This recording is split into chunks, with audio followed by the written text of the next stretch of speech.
todos.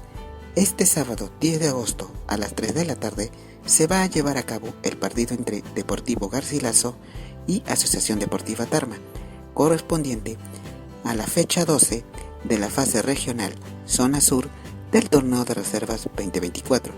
El escenario será en el Estadio Municipal de Andahuaylillas, ubicado en Cusco.